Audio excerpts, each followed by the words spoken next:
Hello, everybody. My name is Val with L&M Custom Builders, and I have with me Becca. You want to introduce yourself? My name is Becca Miller, L&M Custom Builders. This is episode 2 of our podcast. First one we did with Sam. If anybody watched that, if not, go back and watch it. She is 50% owner, and I am 50% owner of L&M Custom Builders. We are based out of Sutherland, Oregon, if you don't know. The reason why we started doing this podcast is just to give everybody kind of an idea of what L&M Custom Builders does and who we are, what we're thinking, how we're doing the things we're doing. I did want to invite the other owner of the company on just to kind of give her view of what L&M looks like, which is a pretty good one. So if just to get us kicked off, what would you, if you were to give your spew to the world about L&M Custom Builders? Is? All right, well, my 30-second elevator pitch is L&M Custom Builders is a general contractor specializing in custom homes led by a team of apprentices, journeyman carpenters, and a fabulous office staff. Perfect. What is your role in the company? My role is human resources and bookkeeper, and I would say a little bit of project management. I think that we all share the roles of project management and work with that really well. A little bit of, CFO, a little bit of COO when you're not. I feel like we really share that role a lot. Yeah, you're right. You said HR. Human resources, so that's... What would that look like if you worked here? What does HR look like? Well, there's a lot to HR, right? That maybe people don't know. Hiring and firing processes and documents and processes. Then there's, data tracking with employees, keeping their time and keeping that for other agencies, right? Our insurance wants to know what they're doing all the time. So I have to file those reports. I have to, show up for those audits. We pay per, if a guy's up on a roof, we're going to pay more insurance for that guy up on the roof than the guy inside laying some flooring. So we have to make sure all that information's kept accurate. And so I make sure that that's, we have systems that do that, and I've, looked through and found the ones that are going to work best for our company. We've gone through a few different ones. We have employee files with everything that, start date, job expectations, disciplinary files, and also kudos files. So we have the job development file, which is, the history of employees. I also make sure people get paid, and, try to come up with other opportunities for the staff. Recently we implemented the legal shield, so our employees have access to, a lawyer when they might have to have something come up. So that's a little HR. I'm not sure. I feel like we got that dialed in pretty good, and that's kind of just running on itself now. I just plug and play mostly that, but it did take about a year to get that really, really dialed in. Right. I mean, I think even other people on the internet can talk about systems all day long. But yeah, I feel like we got that pretty dialed down too. I feel, as of now, we just need more time under tension, just to get more KPIs on that kind of stuff. But okay, interesting. What kind of project management roles do you play? Oh boy. Well, I stepped into this position. I mean, into the company. I've always been an owner, a half owner, but I had a W-2 job that I worked up until 2024. But so when I stepped into the company, I came on in the middle of a custom home, and I did what I could to help finish that job. And then we rolled right into another one. And I wanted to set the standard of service that we're giving our customers. So, I meet with the client once a week, make sure that the progress is, we walk the job, we talk about things that are coming up. That way that there's really like a expectation, or there's no surprises is what I'm trying to eliminate. But then I could, jot down stuff that, concerns or whatever and take that back to the team. And then, material. The bane of my existence is ordering material and getting material to the job sites. That's the one of the hardest things to do for our company, I think. Well, let's talk about, I agree with you. Everything you said is absolutely spot on. But let's go on to the piece with the project management, because I think you really have dialed that on. I think the biggest sell for our company is you. When I think about it, because you do show up and she will fight tooth and nail for the customer, which, I mean, we all do, but like she will go out of her way to make sure the customer's getting treated right. Again, we all do, but she likes to add her own little spin on it. I mean, you cannot argue with a woman's touch onto a project. Statistics show men want to work with women, women want to work with women. So, this is a man's world, right? So they make sure that I'm treated really well here, though, too, which is really important. So yeah, but I just go back on the customer, especially on our new customer. Sorry, and I don't mean to cut you off. It is really important to push that out there, because like you have met with him every week for the last, bit of time, and it's like you guys have a great relationship. He makes coffee, you guys make a thing out of it. I think hands down this is probably our best experience with a custom home, and it's because of you. I think you're a big part of that, and I think if other people were listening to this and they're like, man, I'm kind of missing something in my company, and if you're like me and you know how to throw nails into wood, and you can kind of get some material there and mock stuff up, or you're a good carpenter and you could do good work, but there is another side of this that is missing. And I think especially sole proprietors or people that are starting their company off, and you're wearing all the hats, and I think this one gets like left off because you're trying to do production, right? You're trying to get the job done. You're trying to get it.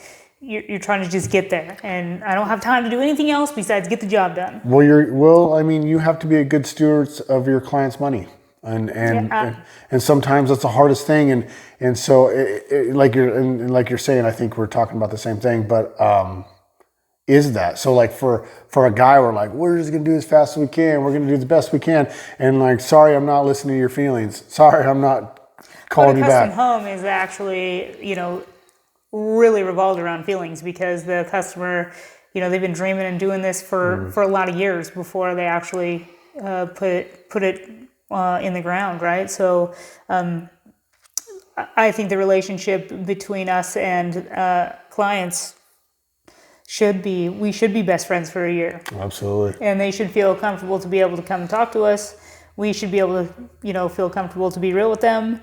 And, it's so far it is working. That business model is working, I think. So well, I think that is probably one of the coolest things I got to be a part of with you and building this company, is that you do add that flair that that I completely, hands down, 100%. It is better with you here than with you not here. Well, thank you. And, I'm actually starting to believe that.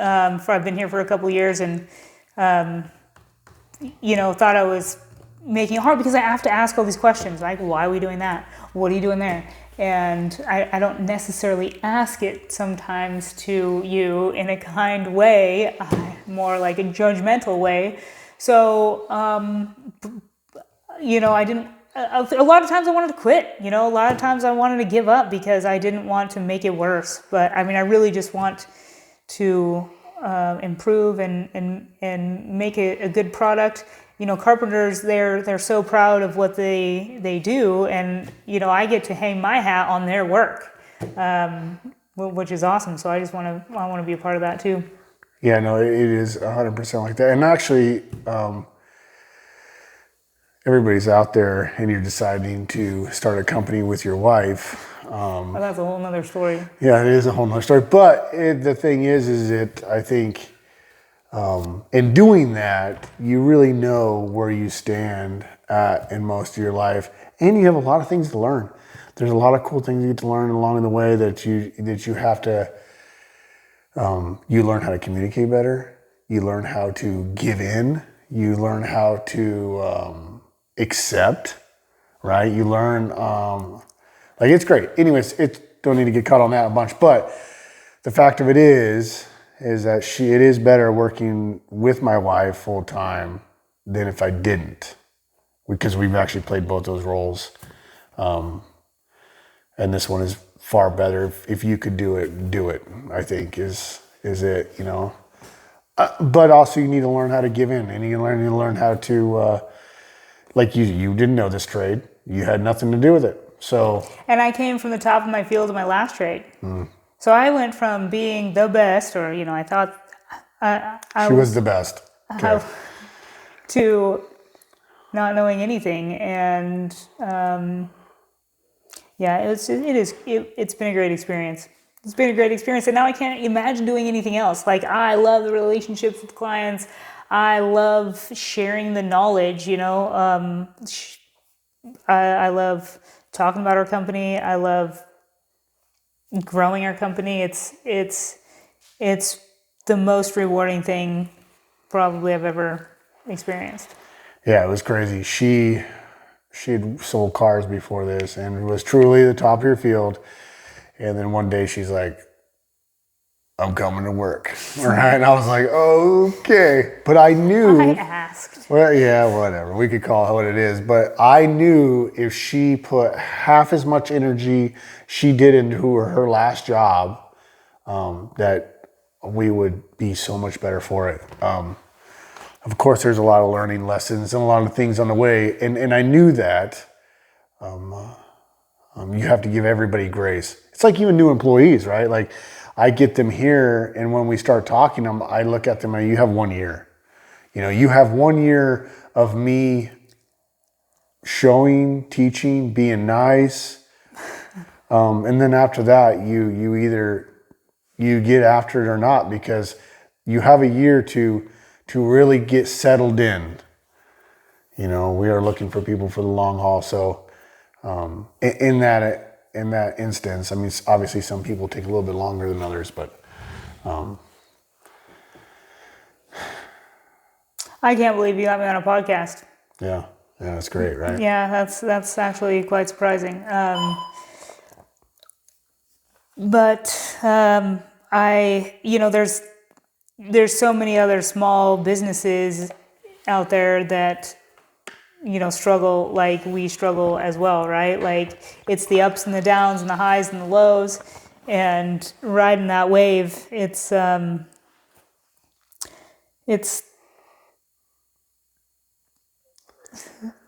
just what we were built for, I think. Yeah, it's not for the weak. Everybody out there that does construction knows that. It's crazy because everybody goes in and out. It is a hard job to get into. It's not something easy. If you're going to create a space for people to grow families, it takes a lot of work. It takes a lot of work on our end. It isn't just showing up every day and getting jobs done. And that is a very big part of it. I mean, that's what pays the bills. But there is also a part where we have to lay the foundation and the groundwork for people to have a job. It's actually the more deeper and the more you get into it, you have to gain kind of a love or a drive for it, because if you don't, you're not going to do it as well as you should. Well, the hardest part for me is the learning, right? You could go to. I can't imagine what business management is like for a college degree. Like did I make a mistake by not doing that instead of just jumping in? And because I learned the hard way a lot of things. Like I was mentioning earlier, like insurance audits. The first year, I had no idea that how it worked at all. So if I would have taken business classes, I probably would have and not had to learn it the hard way. So, picking where you get your information and how you learn is, not always. It's not. I couldn't have went to school. I couldn't have went to school to do that. So now I have to rely on my colleagues, people in the same field, people trying to do the same thing, and I have to go out and find those people. Which in our community, they're everywhere, but everybody's kind of like scared to talk about it, or nobody has time. That they're just trying to, they're trying to survive. So. But it is important that we take a little bit of time and gather with our people like-minded and talk about what's working, what's not working. I feel like I've been able to give some people a heads up, like, hey man, this is coming down the pipeline at you. Be ready. Right. And I've learned a lot of things from a lot of other small businesses. Yeah, I think. I mean, we just to move on a little bit, but I agree with you in a lot of ways. We all kind of learn by getting smacked in the face, like I like to say a lot. I think you gotta have tenacity. You gotta get up every day. You gotta do things that are hard. If you don't know, you gotta learn. If you don't know, you gotta find somebody. If you don't know, you gotta try and try and try. It's if you're gonna be successful, and if you deserve to be successful, you really need to be the hardest working person in the room. Because if you're not, you get lucky, you might get lucky, but you're not gonna keep it, and you're not gonna grow it. My biggest goal right now is I want to make everybody that works with me. I want to make them proud to be working here. I want them to be paid. I want them to be compensated very well. And I want them to have futures here. And I feel like we've seen that already. Like we've seen the growth, and we've been on that roller coaster with the crew that we have, and we've seen people go on from here to better things, and that's great. A couple of people have gotten their contractor's licenses and are doing their own thing, and it's like that makes me proud too, right? Like they didn't stay here, but that's okay. Like they're still, maybe they got the fever and they went and were able to do it themselves. Well, I mean, yeah. I think moving into just a quick future question, just so we can look back on this and maybe laugh. This is episode 2, if I can remember that. But where do you see us getting to by the end of the year, as far as okay, just to give you guys a little backstory, because me and her she wanted to actually do this windshield? Behind the windshield. Okay, behind the windshield. So if you guys want to comment and let me know that she's the smarter Behind than the me. Windshield podcast, because I feel like a lot of our conversations happen in the car, driving from well, a lot of our conversations just happen when we're not working, right? But I think that would be I'll start my own podcast, the Behind the Windshield podcast. Okay, anyways, so to catch you guys up, we talk a lot about our direction as a company, which has been really hard. Like, I spent months and months chasing commercial work alongside everything else. So I'm not saying I was only chasing only commercial work, but I was like bidding on everything there was to bid on. And then she kind of slowed me down, rightfully so. Like, I'm a little bummed out about it, but also at the same time, it's okay. I want a direction. And by the end of the year, my goal of this year is to have a direction. I want to have a solid direction that we can just dial in on. I know the answer. Can I answer? Yeah, absolutely. All right. So I feel like I want to fully be able to say we're a design build firm. So before, we would just be a build firm and we'd be like, oh yeah, we can help you out. We can go get you here. We can go get you with these guys. But I would really, truly like to have my process dialed in to where you say, hey, I want to build a house.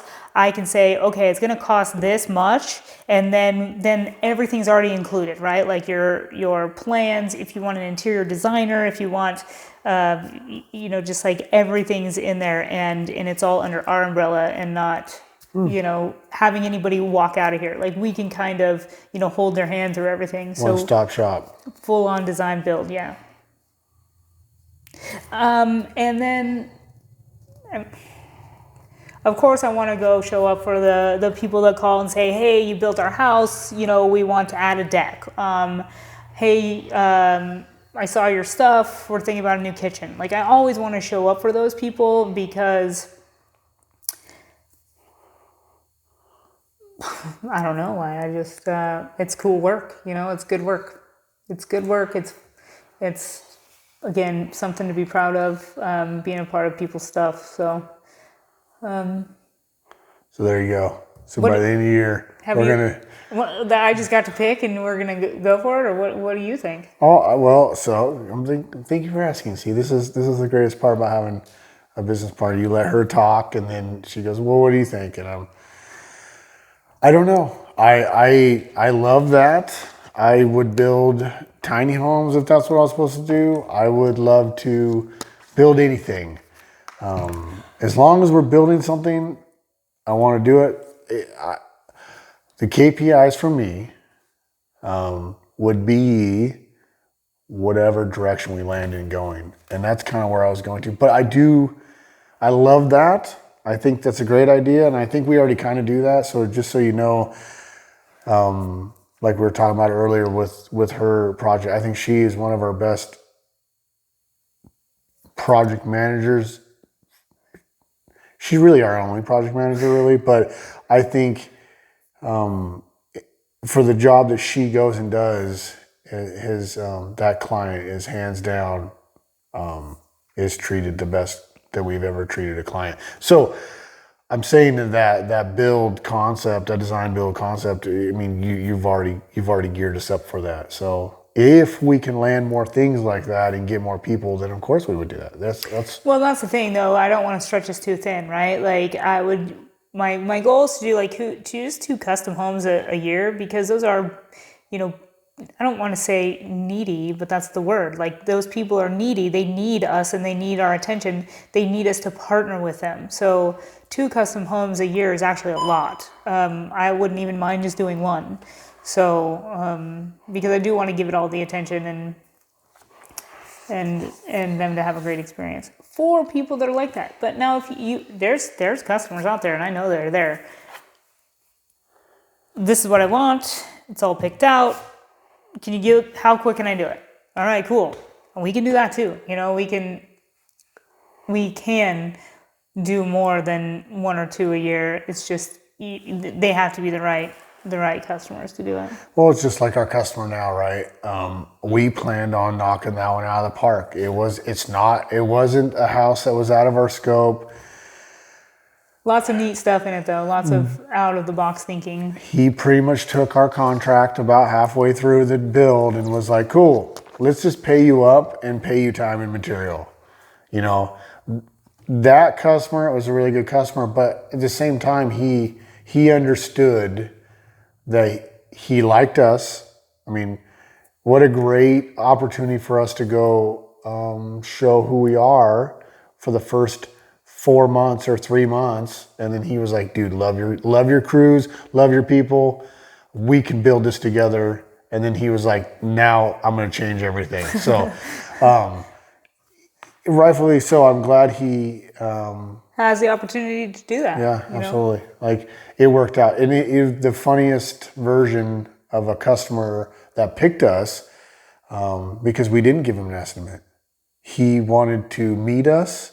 He went to our last customer's house, walked through their house, asked them a million questions, showed up at the home show, sat with us for a while. He just really wanted to get to know who we were. And then he was like, okay, I'm going to hire you. Give me a bid. We're like, oh, okay. So then that's how he did it. And I wish all of our customers came that way because like he got to know us personally and was like, yeah, I want you to build our place. Yeah, there's a level of trust. And I think that's with any job, you have to trust each other. So that's what I can do is, and that's what the podcasts are about, right? Like if we're out here talking about our business, like, there's just nothing to hide. There's nothing to up front, out in the open. Yeah. We do all the social media so you can legitimately look at our job sites, look at our people, look at our things. They're all talking. It's not rehearsed. None of this that we do is rehearsed. None of this is planned at a whole bunch. So why do you do it? I do it because I do all the social media stuff. So if you go to Instagram, TikTok, or YouTube, I do that stuff. I'm looking for I'm looking for great employees. I want you, if you're watching this and you're like, man, I really want to go work for a good company. I want you to go look on there and look, hey, can I work with these guys? Do these guys seem like they're quirky enough for me? Or do these guys seem serious enough for me? Do these guys take their job serious? Go look, go judge that for yourself. I don't tell anybody to do anything differently. I just say, can you guys please send us some videos of what you're doing? And they send those things. And that's why I personally do those. That is my marketing. I'm not really looking for other people to build custom homes that way. I don't think that's a good way to do it, but that's why I do it. The podcast, I just really want people to know who L&M Custom Builders are. This is an opportunity for me. I'm going to go through our whole company like this, and I'm going to have everybody sit there and talk and give their versions of what L&M looks like, because I think for all of us, it's a little bit different.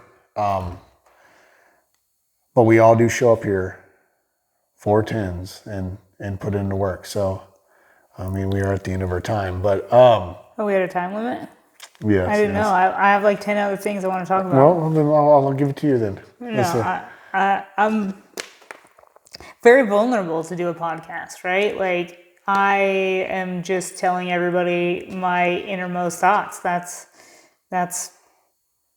not something I would ever thought I would do, but here we are. And you want to do this behind the windshield? Yeah, because I'm focusing on the road, right? And then I guess I'd really let loose. Yeah, right? Because we have all the kind of crazy thoughts. Of course, if we did that, everybody else would probably make millions of bucks, because the greatest ideas do come from there.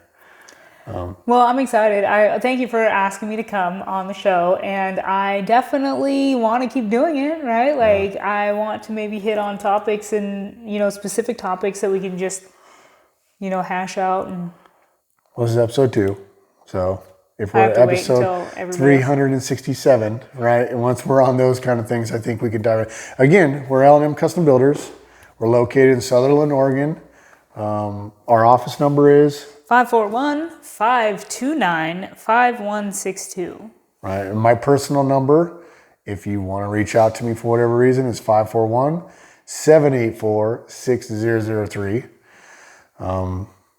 And you can look us up on Instagram, TikTok, and YouTube, and Facebook. She does the Facebook. I don't really touch that, but yeah,